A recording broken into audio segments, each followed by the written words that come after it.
So you want to buy a GT? Good, you definitely should. They're probably the biggest bargain in automotive history. For some unfathomable reason, you can get a 170 to 190 grand car for around 10k that's reliable and cheap to maintain. There's more about maintenance in my other videos.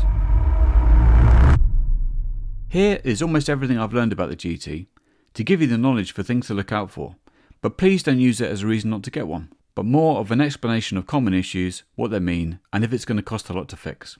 With this information, you can make an informed decision on what you're taking on, or maybe use it to haggle some money off. Some little jobs on the GT are a massive, enema-inducing stress stream, like changing the side light bulbs, for example. It's like trying to do an obstacle course with your fingers. My car has a noisy drive belt bearing. I should change it, but I need to put the car into service mode. This mode involves removing the front portion of the car to get to the belt and the pulley. But the point is, something small I noticed when I got the car is actually a major job. I could have possibly negotiated a bit on the price. So controversially, I would always go for the cheapest option. Say you had a 15k budget and you got one for 10k, that's 5k you can spend on common issues. Then arguably, you would end up with a better car than if you had spent the 15k in the first place. Common problems are exactly that, regardless of how well it's been maintained. I know it's hard sometimes to justify getting your dream car, but please remember that money hasn't disappeared. It's still there, but only if you do some sensible checks now.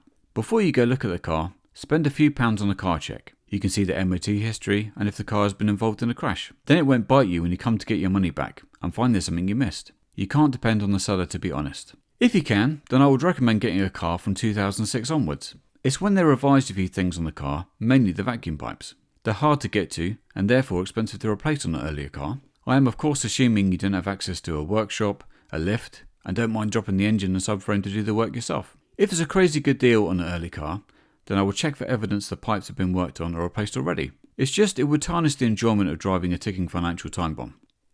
The engine will start to not run properly if they degrade slowly over time and give you extra problems like burning out the cats, for example. If the pipes are no good, the car will have a hard time idling and stall when you're driving. If the car has had a lot of owners, there's probably something that needs investigating further. So spend a bit of extra time looking over the paperwork, electronics, or a bit of a longer test drive. I'm fine with issues or category write-offs, but some people might withhold certain information, worried you might not buy the car, when in reality I've already decided to buy it, and even already ordered some parts. The only worthwhile modifications are on the hi-fi. Some people get a Tesla-style screen, but I'm not really a fan of that, or Pioneer did a replacement head unit, but I prefer my option of a little box that replaces the CD player and connects your phone while keeping the original screen. I also wired in a subwoofer, and I will do a video showing you how to do the same. I have had my car remapped to 660 horsepower.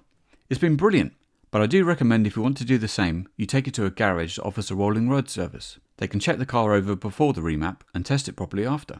So there are loads of problems related to water getting in the car. Ideally, the car has been garaged, but when you get in the car, have a sniff for damp smells. It should smell like leather and not an old boat. Check the rear window goes up and down all the way, as sometimes they have broken regulators. Check for a sagging roof liner. This could happen because moisture has broken down the foam insulation. Check the car starts without the key in the ignition. You will probably never use the keyless go, but the ECU is under the passenger footwell and water can get in there and fry the ECU. The rear brake lights sometimes fail because condensation gets in there and they're a massive pain to fix. I do everything myself, so it will cost me a lot of time, but the chances are people watching this don't, so it'll be very expensive to change. Also, the lights aren't cheap, £500 for a used one. Put out the rear seat belts and have a look for mould. No one really uses the rear seats, and if there's mould on there, it would show water has been getting in there at some point. Check the boot for damp. Water getting in can mess up some expensive electronics, like the rear lights and the amp for the hi-fi. Body panels are also expensive, so little scuffs or broken plastics you would normally not have an issue with are actually costly if you want to get your car perfect. Like wind mirrors, for example. Second hand they're like £500, so make sure they're not stuck together with glue after a little prang. The chrome bits have a tendency to start coming off, and the front grills are expensive and also delicate, so make sure they're not broken or held together with glue. I know it looks cool, but the super speed body kits made out of fiberglass are not normally very good in person. It might be okay if you want to look good on Instagram, but for a usable car you want to keep for a while, I would suggest the standard bumpers. The headlight washers are a clue if the bumper has been replaced. They break easily and you need to remove them to get the bumper off. If they're missing or held together with glue, the bumper has been removed by someone who is also learning their delicate and probably not a Bentley mechanic. The engines are pretty reliable. Listen for any top-end ticks or misfires. The valve cover gaskets leak, especially around where the spark plugs go. So if there is an oil smell when driving, this is probably where it's coming from. It's not a major job. I'll be uploading a video soon on how to do this. Occasionally, I've seen a few people with the oil pressure warning. It's normally just a pressure sensor that's failed and not a particularly hard job. Turbos do occasionally go, so if they're putting out a bit of smoke, you might want to put that into your budget. They're expensive, but a specialist will also want to remove the body to change them. Drive the car in sports mode. It's crazy fun, but it changes the way the car handles, the split in the front and rear torque, and also the boost. No one really uses it, so it would be a good way of stretching its legs and testing the car. Unlike most cars, the Bentley uses a proper temperature gauge that might throw a few people off. It will start off low and get to around 90 degrees in a UK car, and it should stay close to that.